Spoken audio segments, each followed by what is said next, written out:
everybody, and welcome to episode 12 of the Banter podcast here on the Banter Network on YouTube.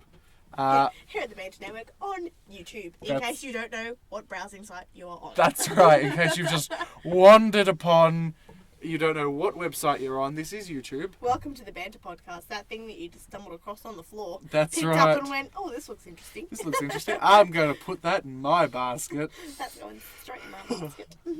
I am Kyle. And I am Tash. And we've got a really good show for you today. Yay. Thanks, Kyle.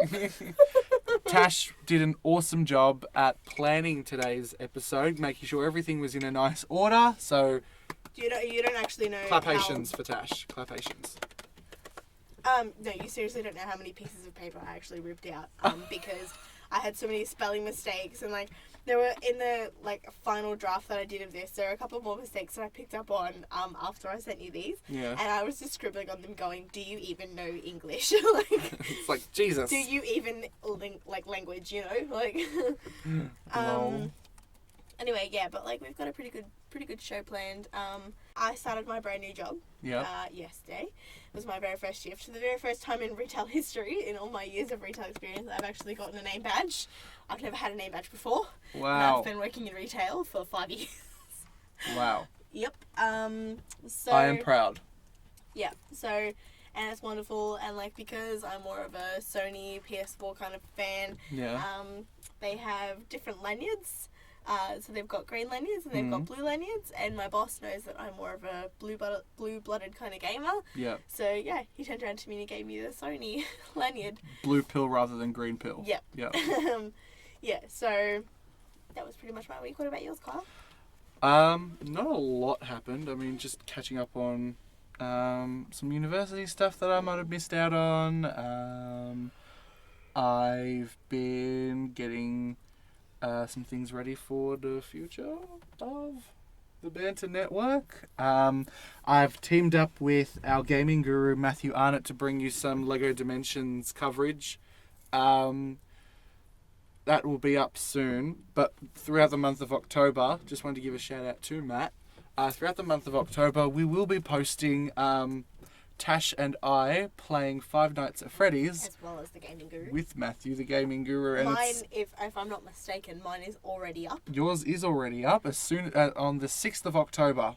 Part 2 will be up fairly soon, and then part 3 shortly after. Yeah. So it'll be fun. Part 2 is me having a crack, and then Matthew, of course, in part 3 you'll find out exactly why he's called the gaming guru, and he's got some cool stuff planned too for you in the future with Minecraft, the Batman Arkham games, Super Hot, and a bunch of other stuff. So it's going to be really cool.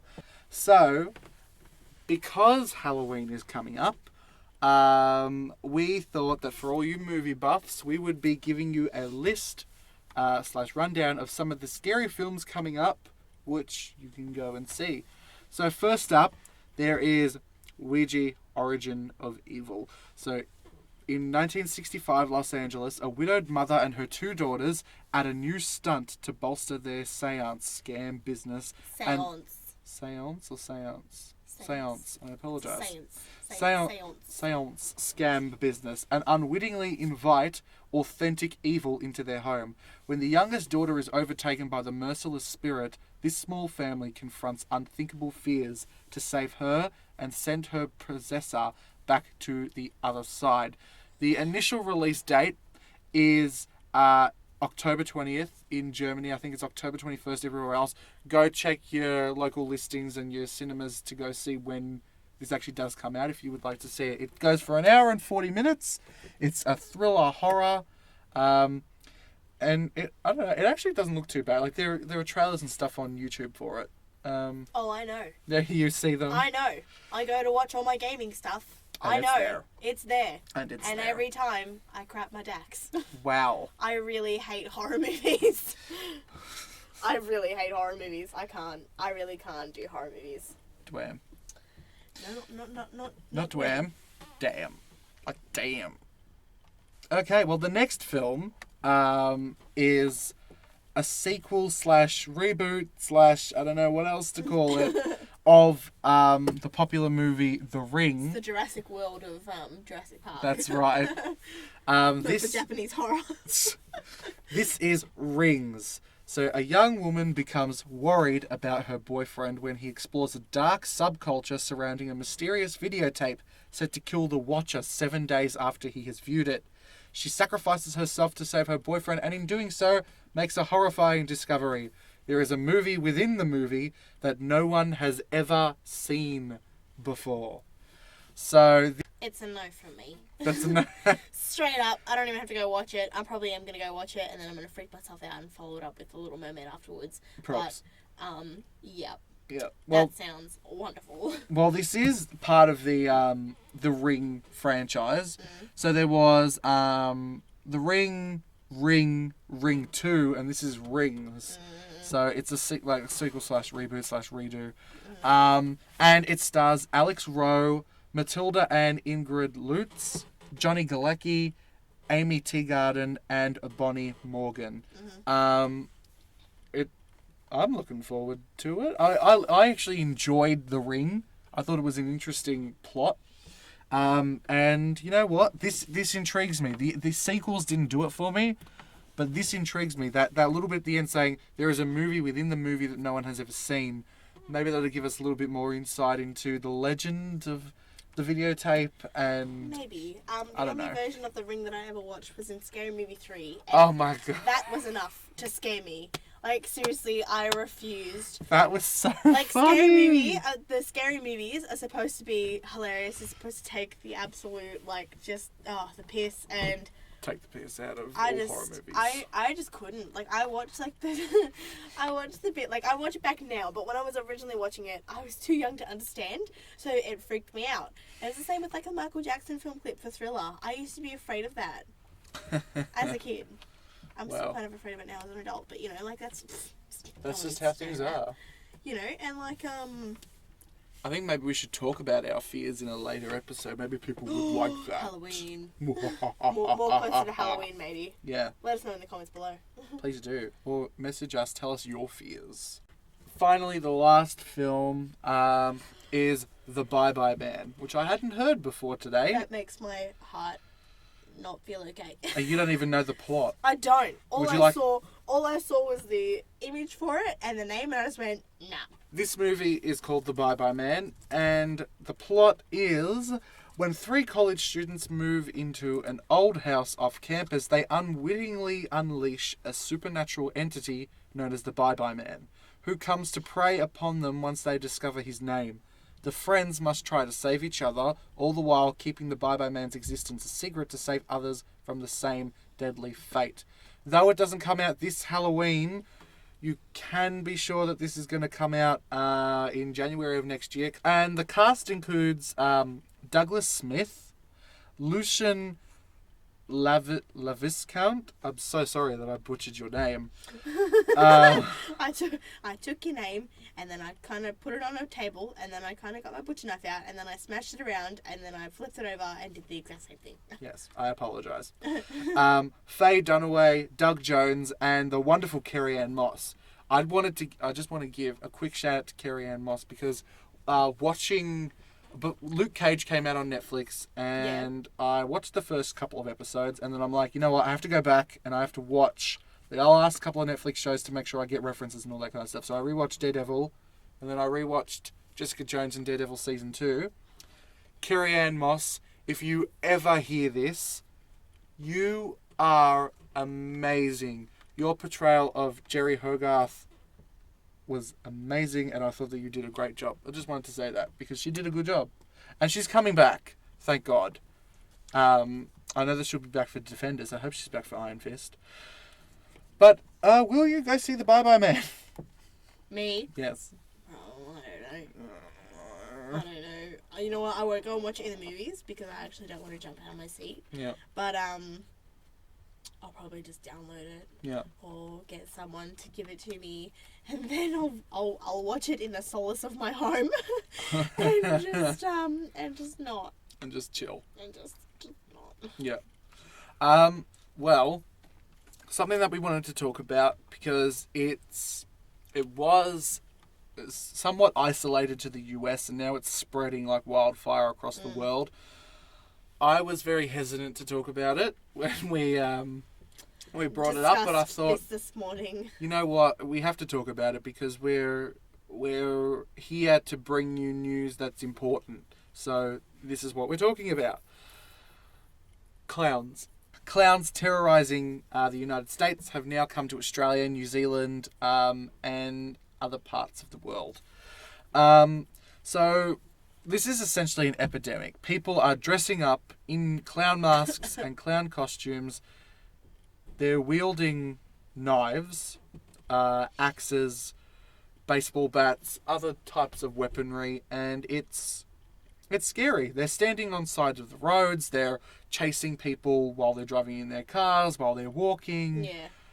It's crazy, and people are actually stopped on the roads, and there are dash cams, but people have stopped, in the middle of the roads because there are people dressed as clowns. Yeah. Who are scaring them, and it was isolated to the US, but in the last week or so, they have come to New Zealand and Australia.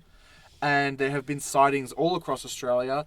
Most recently, like the most recent one I saw was maybe a day ago, a sighting in Parramatta where two people, or at least I thought it was two people, that's what you hear in the video, but the passenger in the car got out of the car and bashed one of the people dressed up as a clown. Oh, I can't. But yeah, there have been sightings across New South Wales, Victoria, South Australia, Perth, in Western Australia. Up in Queensland. It's spreading across the whole nation. Yeah, I'm fearful because this is something. If you weren't afraid of clowns before, you are now. I don't even like clowns. You know what? I wasn't a big fan of clowns, but I still had no problem with them. Yep. Even I watched Stephen King's It. That's not where my stem of clown hatred came from. No. It's this. This is where watching all of the clown sightings on Facebook and stuff that yep. really just And you know what? It's scary. It's like the reasoning is what they haven't given a reasoning, and there are people that are out there. A lot of people have said that on Halloween they're going to do a clown purge. So they're going to bash out anyone who's dressed up as like a clown. I would strongly advise against that. Do not do that because that is not safe for you. And even though they're being stupid, in my opinion, dressing up as the clowns and scaring people, to my knowledge, they haven't killed anybody. Right? Not that I know of. No. And you know what? It would be a shame to then say, we're going to go out stabbing clowns because we don't want them to stab us first. Yeah. What kind of a society are we to then let that happen? And this is how is that just, it's not going to stop there. It'll turn into like race hate, race wars. Because you don't know who's under that mask. No, I know. It does have a bigger political and social, I think, conversation. Yeah. It's that idea of who's under the clown mask, what are they here for? What are they doing? Yeah. I did actually read an article, and I thought it was a little bit far-fetched at first, but then I went back and I thought, you know what? It's actually got more merit than I gave it credit for at the beginning. Yeah. That idea of there's these clowns who are representative of asylum seekers. Do you know what I mean? Where it's like that threat. They haven't done anything, but they're scaring people. Yeah. Do you get what I'm saying? They tried to make that connection. I don't feel that way about asylum seekers. No, you're not gonna go out, with a knife going asylum seeker purge. But at the same time, you can't. I mean, when I did read the article, I was like, you know what? It does have some merit. You can kind of see where people would draw to that conclusion. And you know what? I'm just gonna put caution out there and say to anybody on Halloween night or for the whole time that there are clowns and there's this clown epidemic, please, I have a rule now where my girlfriend and I, it's like, all right, we're home before 9:00. Yeah. It's like, Don't go out after 9 because you don't know where these clowns are going to be. And a lot of them are at night time, but it's not to say that they're not out during the day, because I have seen reports and photo evidence that they are also out during the day.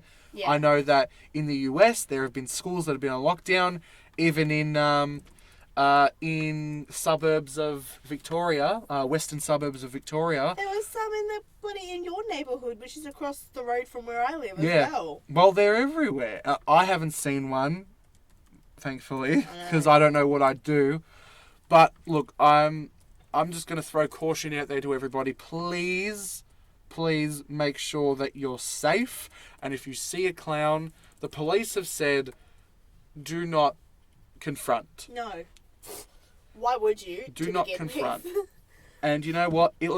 If you're at the bus stop and they're there and they follow you home, you ring the police straight away. And if they follow you to your house, if they are carrying a bat or a knife or something, stay clear. If they follow you, do not confront them. Just keep walking. Try to stay calm as well. The worst thing you could do in that situation, especially if someone's not mentally right. Yeah. Don't run. Especially, please do not start running, because then... But that will trigger like this, not like a hunting response, but a hunting response. You know what I mean? Like they'll feel more predatory towards you. Yeah. Like, you know? It'll be like, oh, they're afraid. They're I'm really afraid getting what I want yeah. now. I wonder how far I can push it. Look, just stay alert, be aware, be safe, lock your car doors, lock your house doors, make sure your windows, everything is closed and protected. Make sure you're protected, and make sure that you've always got the police on speed dial. Please do us a favour though. If you do see a clown and you feel you're a safe distance away that you can take a picture, please take a picture and let us know, because wherever you are in Australia or around the world, because we want to inform you. We want to let you know where they are. Yeah. So please, and don't get involved in any of these clown purges where on Halloween night we're going to go killing clowns. Please do not get involved, because you don't know what type of can of worms that's going to open, and I think it would not be good for anybody. But that's all I have to say on that issue. Now you're going to talk about games. I am. So anyone who is a fan of indie horror games would probably know what Five Nights at Freddy's is. It was a pretty successful game, probably, how long ago do you reckon it came out? Two or 3 years ago. 2 or 3 years ago. Yeah. I was personally introduced to it through our gaming guru, Matthew. He thought it would be funny because I don't like horror movies. He's like, yeah, I'm going to show you this really great game. And now I'm a total fanatic. No, I'm a fanatic. Fanatic. I'm a fanatic. For those of you who don't know what FNAF is, And Five Nights at Freddy's, it's Yeah. the acronym FNAF. Yeah. Yes. Yeah. So anyway, this is Scott Cawthon's 6th game, sister location. You play as an unnamed character, which has had a lot of speculation around them.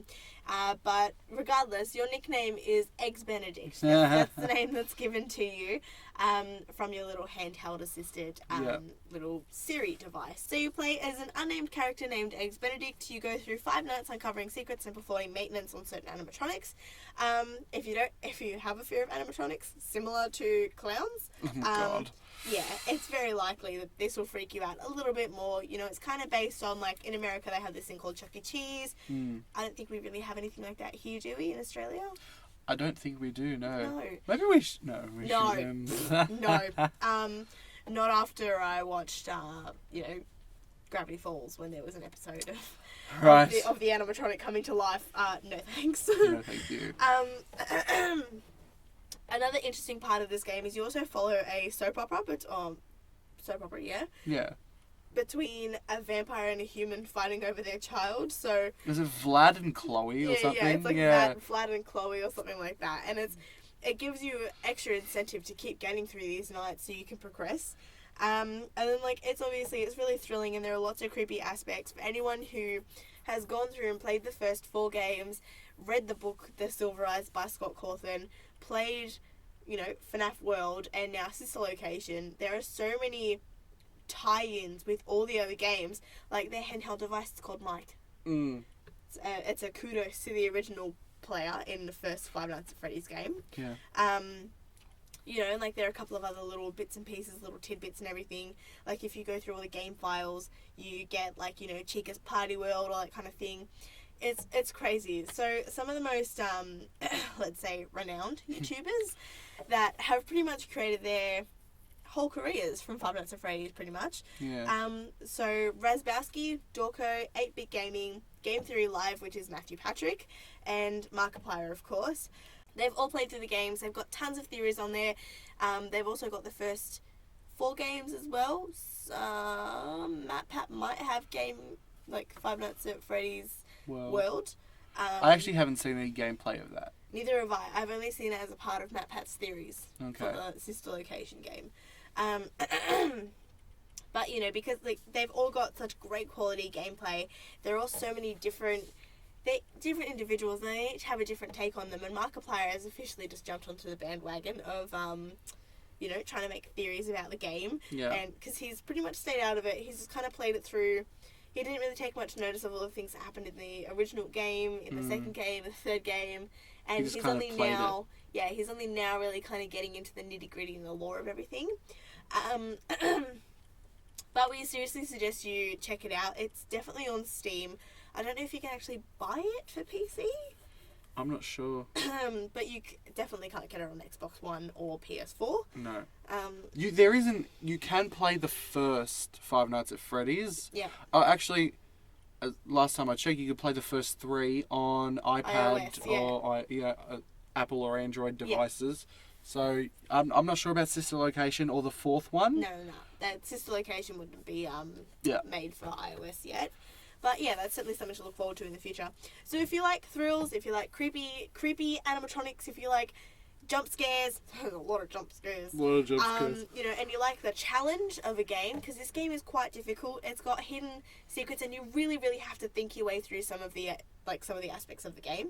So if you're into that kind of stuff, we really suggest that you check out Sister Location. You know, myself and Kyle have really enjoyed it. Our gaming guru Matthew, he kind of joked around and said that he would like to play that with us. You know, he's already making us go through and do all of the other Five Nights at Freddy's games, which we're really, really crapping our dacks about, but you know, can't. I'm still excited. I'm still excited. In other news as well, mods have been announced to be coming to PS4 after coming to Xbox One. The only games that have been said to have mods come on them are the 2 probably most famous Bethesda games, Skyrim Remastered and Fallout 4. And mods are modifications, for those of you who don't know. For anyone who doesn't know what a mod is. So, for Fallout 4, the mods that have come out on Xbox One so far is adding in new furniture, new game design, a couple of extra quests and stuff, a couple of map updates, and of course the most fabled mod, which is Scrap Everything, which I'm particularly looking forward to. Yeah. So, Lady Gaga. Mm-hmm. It's of course who we're talking about. Her. Who else? Who else? Who else do we talk about? Her. Well, her new song that came out was Million Reasons. She recently did the dive bar in the last week, which is she went to a bar in Nashville and she performed Perfect Illusion, Million Reasons, and she unveiled 2 other songs, which was Sinner's Prayer and AO. I don't mind Sinner's Prayer. Sinner's Prayer is a good song too. Of course, if you can find them on YouTube, find them on YouTube. But she did acoustic versions of Sinner's Prayer and Million Reasons.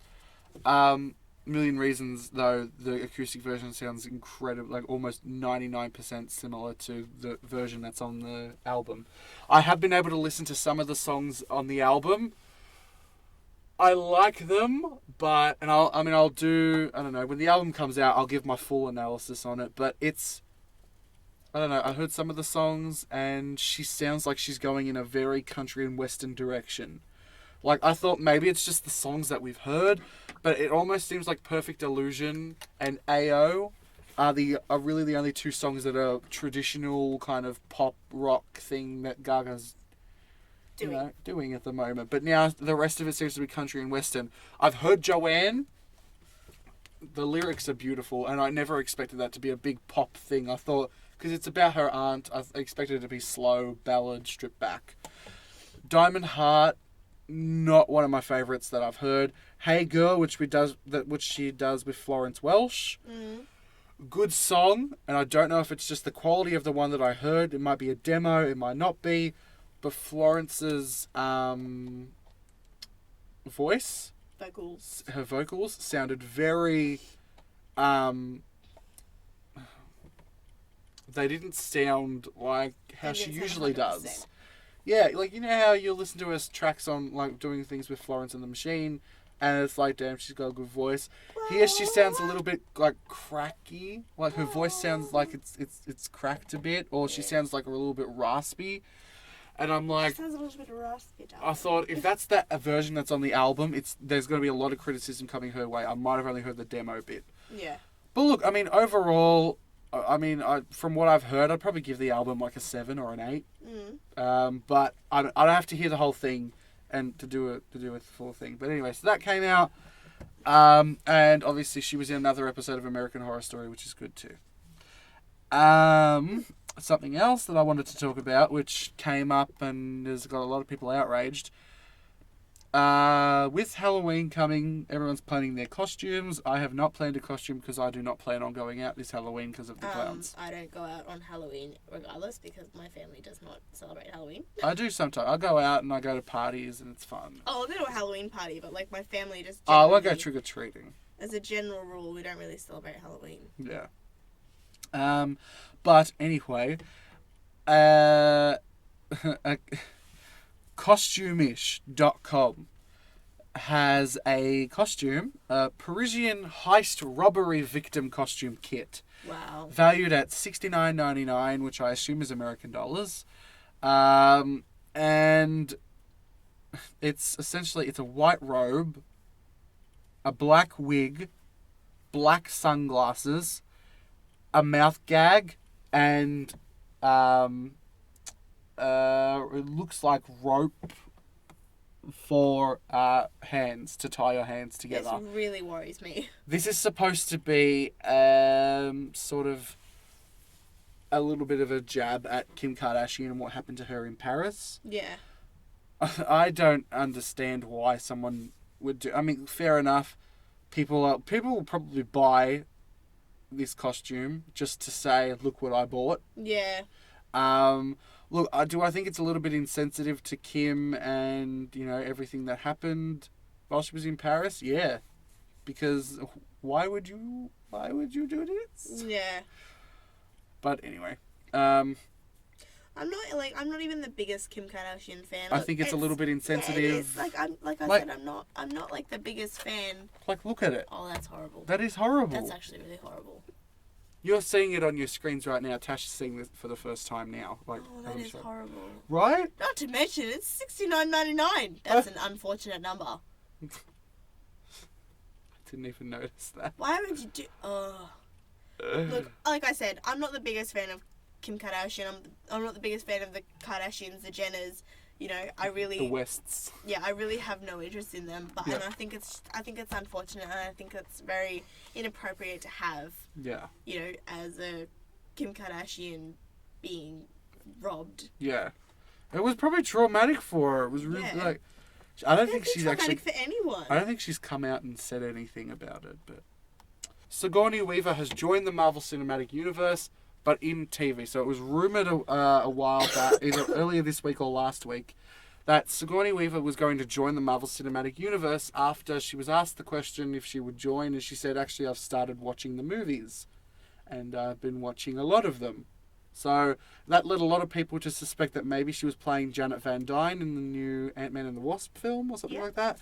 But it's actually been confirmed at New York Comic Con that she's going to be playing the main villain of the Defenders TV series coming next year to Netflix. So that should be good. I think Sigourney Weaver is an excellent choice, and there are a lot of rumours surrounding who she could be. A gender bend of Mephisto, who's the Marvel Cinematic Universe's version of the devil. Yep. Pivotal character to a lot of things going on in the Marvel Cinematic Universe. Yep. Look, she's a good choice. She's a brilliant actress, and Great choice. Hopefully she does whatever role she plays justice. So, yeah, I think that she'll probably do well. Now, I wanted to quickly bring up a weird trend that that you alerted me to before, Tash. I did. childless couples are now celebrating vasectomies. There's a reason why I gave you this topic. I am not having one of these parties. So apparently, Thank you for the FYI. for the FYI, Megan and I are a childless couple, but that is by choice purely because we are both 19 years of age. Childless couples are celebrating vasectomies by throwing, quote, car showers Instead of baby showers. So,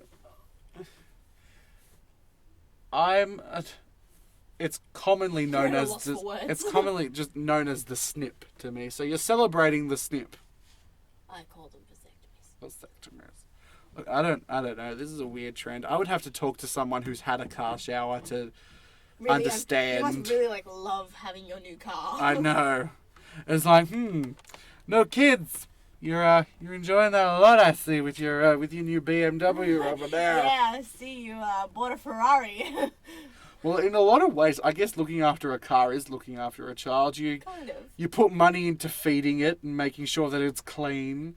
You know, you've got it for years, like over 20 years before you get rid of it. Not in my household, but sure, let's You're- go with that. You got a 25, almost 26-year-old car. My car. Your car's older than you. Yeah, I know that. By Still like my 6 baby. years. Still my baby. So raising awareness. Like we said last week, it is October, which means it is Breast Cancer Awareness Month. So, of course, we just want to, throughout the whole month of October, throughout all of our shows this month, we are saying, get checked. So, Every week we will reinforce it. reinforce it. Make sure you get checked. So this is Breast Cancer Awareness Month, so make sure that you get your breast screenings and your mammograms and that sort of stuff, and make sure that for both men and women, because 5% of men do get breast cancer. If you have boobs, get checked. Whether they be... Even if you don't have boobs, get checked. Well, yeah, true, because you don't know. Anyway, so get that done. If you have any type of cancer, if you're afraid that you might have any type of cancer, make sure that you get checked for that. And if you do have cancer, and if we have any cancer patients currently listening to this, we wish that your recovery is a speedy one, and that we are... And that you can join those who have actually beaten cancer and cancer. gone, screw you. Yeah. There is hope out there, and we do want to urge people who do have cancer not to give up. Right. You know, to stay strong. It's a hard battle to fight, and it's also a really tiring battle as well. And it affects not just you, but everyone else around you. And it's important to have such a great support network that can keep you uplifted and keep you, with a smile on your face throughout your battles and through your triumphs, you know? It's, really essential. So yes, make sure that you get checked for any type of cancer. But that's not the only thing that we're raising awareness about this week. Right, so as uni students, myself and Kyle, we're getting two very different opinions here as well, on account that one of us in here is female and the other one is male. Supposedly. No, I'm just... Is there something you'd like to tell us, Kyle? I am a man. Does that make me a man? Yep. Yup. I don't know, you tell me. Am I a man? You sound like an old man. Am I a man? I am Batman. Who's a Batman? Gotta catch a ball. Oh my gosh, that's funny. Well done, how it should have ended. Well done. Yeah, but as both university students, myself and Kyle, this is something that we feel is an issue that should be really, really pushed so that everyone has awareness of it. So on the project, probably last week, there was a segment where they interviewed and spoke to girls who had actually been raped on university campus. This is a serious issue that's going on. It's hard to believe that in 2016 there are people still getting raped. There are people still who don't know the meaning of no. People who still can't get both, physical and verbal rejection through their head, and people who just can't respect the wishes of other people. Yeah. It's hard to believe that in this time we're all still struggling to grasp the fact that, rape is a serious issue. It's not just something that happens in, alleyways behind dumpsters. It's not something that happens, in, to girls who ask for it, quotations, girls who, wear short skirts, men get raped, boys, everyone is susceptible, and it's a real issue that's happening. It's not just a gender thing, it happens to... No, it happens to everyone at every age. It happens in domestic households, it happens to teenagers, unfortunately it happens to children as well, and it's something that it shouldn't be happening anymore, So we followed the story of Jenica Jackie, who was raped on her 18th birthday in her university dorm room. There's a big issue of young men refusing to accept the word no. And this kind of encourages us to educate, I think, young men in, rape and what forms no can come in, because there's body language, there's actually saying no, there's facial expressions, there's a lot that words can say, but it's that thing of a picture can tell 1,000 words. Yeah. It's like, well, you can see the gestures or the look on someone's face that they don't want to do this, and a lot of the time, and it is, I say stereotypically because, it is generally portrayed as men are, performing these acts of rape. But I know for a fact that there are women who will do this as well. Yeah, I know. It's a very two-way street. Yeah. And I think it's very important to educate young men and young women. I think young men in particular, what forms no comes in, and for women, how to, I guess, in a sense, portray that they're saying no. Like, do you know what I mean? Yeah. I get what you're saying.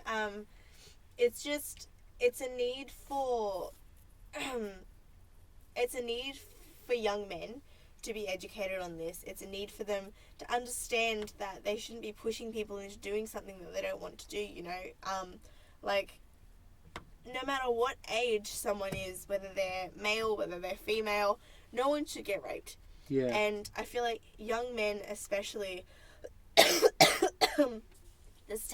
when these tendencies, especially become more prominent, I suppose is the word that we're looking for here. It's where, predators pretty much find themselves at their humble, let's say, roots. It's not the right word to use, it is. At their humble beginnings, let's say that. Where it's just a young man really wants, a particular girl. She's not really that into them, so he goes up to her, and unfortunately, it's a traumatizing experience for anyone who is raped, and it's harsh when it happens on a university campus as well, because when these girls are going to news reporters and they're trying to report that they've actually been raped, and that they're trying to explain to their university why they're having these shutdowns and why they can't compensate, and not compensate, they're not being able to really focus on their work, they're not being able to socialize the way that they were. And universities, unfortunately, have, been denying the activities that have been happening on their campuses. Yeah. Well, the universities don't want a bad rap. Yeah, exactly. And that's forcing the need for young men and young women to actually really get more educated on rape, so that, we can know both sides of the story and make sure that this doesn't happen to anybody else. Yeah. And there have been universities that have been shutting down news channels and broadcasts when they've started to pursue the truth. Yeah. Or because they just don't want a bad reputation. But in saying that, universities should really be taking the initiative to make sure that both female and male students feel safe. are safe. Yeah.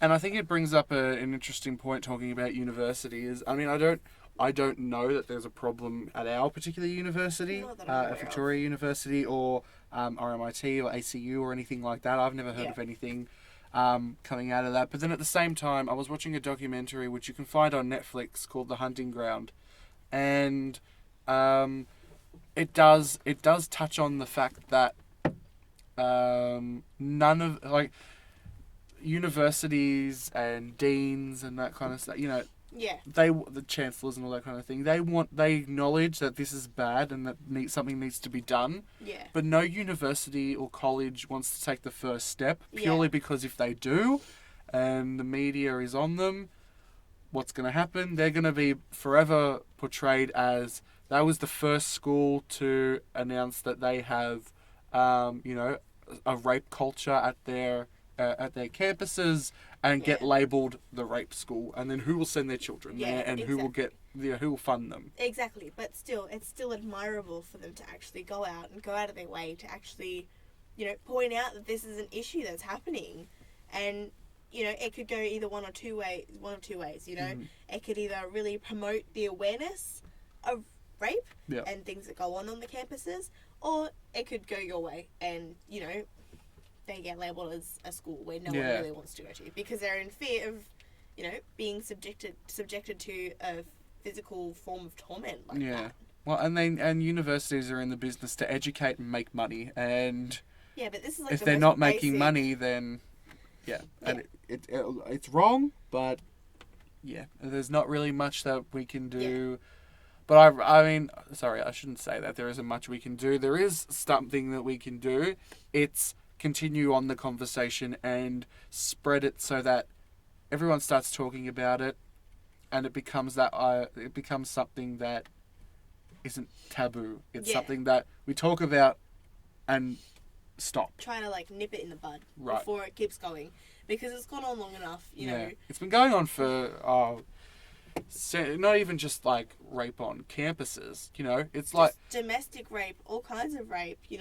I personally think that we should be educating children, not young children, but young adults in high school. Teenage, years 9 to 12. I think. As soon as people are doing sexual education, they should be. That's informed. when you should also be talking about rape and the consequences of rape and the effects that rape can have on girls and guys. Yeah. Because both people are affected by that.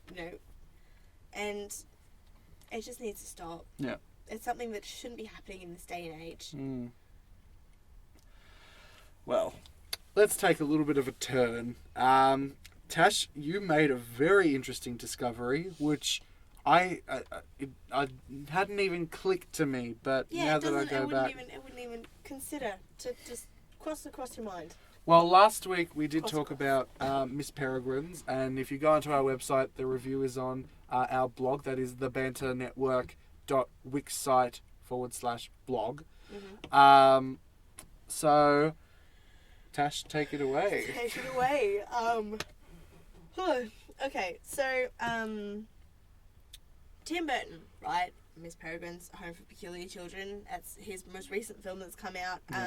There's this thing that's been called the Tim Burton film curse recently in the box offices and stuff, with a couple of his last few movies coming out not really hitting the mark as much as they wanted them to. Dark Shadows was a bit of a flop. I kind of enjoyed it, but they did say that it was a bit of a flop. Alice in Wonderland 2, they reckon, was a bit of a flop. Well, he wasn't a director for that. He was a Alice Through the Looking Glass. No, the original, the first Alice in Wonderland that he did. Oh, Alice in Wonderland. Yeah. Okay. Oh, was in it really a 2006 flop? or whatever it was. Yeah. Was it a flop? I don't know. I quite enjoyed it. I liked it. I quite enjoyed it, but apparently it didn't do too well in the box office. But he's pretty famous for movies such as Edward Scissorhands, Sleepy Hollow, and Alice in Wonderland. Obviously, that's the one that we probably most known by. I know him by every other movie because I'm a massive Tim Burton diehard fan. Yes. But he was interviewed, I think it was this week, about pretty much the almost all-white cast in his latest film, Miss Peregrine's Home for Peculiar Children, with Samuel L. Jackson being the only, lack of a better word, and I don't want to be politically correct or anything here, I really don't want to, push anyone's buttons here. The only black actor in the film. Go. Thank you, Kyle. Alright, so Burton commented, I remember back when I was a child watching the Brady Bunch and they started to get politically correct. Like, okay, let's have an Asian child and a black. And he does have a point, because shows like Glee, they've made sure to they've made sure to include, Yeah.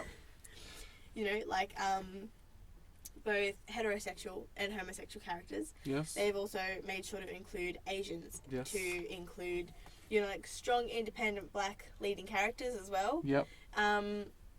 And, you know, they're trying to include, like, you know, disabled people, all that kind of stuff. And it's really, really awesome because it's showing all these different, you know, stereotypical groups all coming together to really create one cohesive piece. And, you know, most shows now, there's either, like, a gay couple, or there's, you know, or there's, like, you know, the Asian family that lives down the street. And, Yeah. you know, like, it's a pretty, we do live in a pretty multicultural society here in Australia, at least. So it's pretty open and everything like that. And he does have a point, you know, we're trying to cater to more people and stuff, become more politically correct. But unfortunately, there's been a lot of backlash on this on Twitter. So David Hughes put up one that was a little bit more funny than the rest, saying, you know, in like a quotations, interviewer, can you please explain the lack of diversity in your films? Tim Burton's dog whispers to him.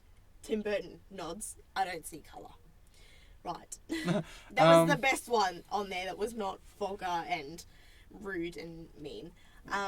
Well. And it's pretty true, because like all of Tim Burton's like films and his characters and stuff, they're all little quirky, little like washed out characters. They're really interesting. They've got, you know, their own little tidbits, and, you know, like there's a character called Stain Boy in his, you know, in his creative book. And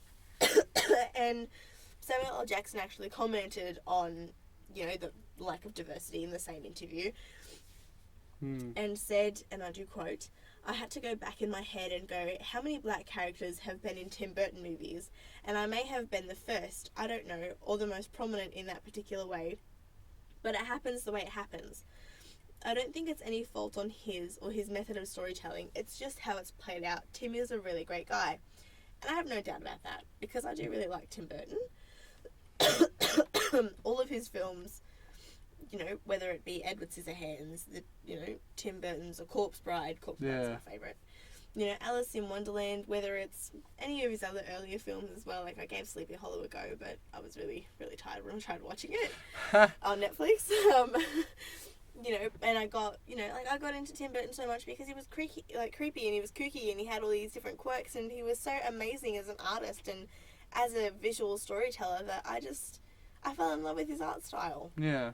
You know, and, you know, unfortunately it happens as it happens, and he can't be labelled as a racist or anything like that, because he does make quite good movies, and it just happens to be that that's how his storytelling has really, you know, come about. Yeah. Yeah. Well, I hope maybe this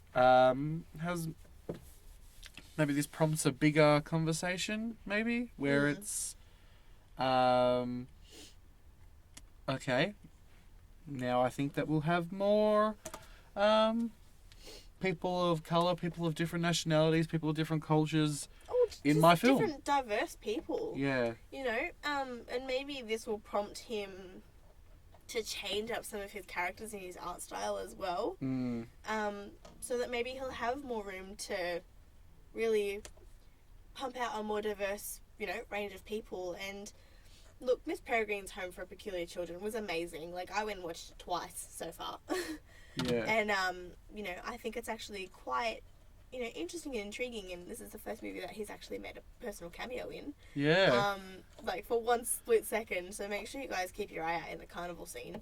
But, you know, like, people are saying that this could very well be the film that pulls him out of his box office rut. Yeah. Yeah. And you know what? I think it's interesting to talk about this whole thing of diversity in a film like Miss Peregrine's Home for Peculiar Children, because it's like, oh yeah, sure, there's Samuel L. Jackson, who's the only black actor in the film, but there's that idea of diversity, and I just find it funny how it's that film, and you look at the children, yeah, no, like, I definitely would have liked to have seen a couple more, you know, diverse people coming in. Like, even looking back on it, I'm pretty sure that there weren't many. Yeah, I'm pretty sure that there weren't actually that many like Asians or anything like that in the carnival scene either. You know, No. like I can't. Looking back on that, it's pretty much an all-white cast, and unfortunately, that's just how things have turned out. And you know, it's unfortunate, but that's just the way that Tim Burton really tells his stories. Yeah. And you know what? I mean, he's told some very good stories. Oh, he's done some amazing work. Mm. Edward Scissorhands was just fantastic, and you know, he even brought some of his own stuff to life with the creations and stuff that one of the Peculiars could bring to life. And it's really just great seeing those things come out and Yeah. you know, have a space in the physical world and outside of his art sketchbook, you know. Hmm. Anyway, yeah, so that's pretty much all for that. As always, if you guys like what you've heard so far, make sure you give us a thumbs up and hit the subscribe button to never miss an episode of the Banter podcast. Let us know your thoughts in the comments below on the topics we discussed today. Like our Facebook page to see exclusive content and check out our new website. We have so many more awesome things in the works for you guys. Links to our social media will be in the description box below. Thank you so much for listening in, and until next time, bye guys. Bye.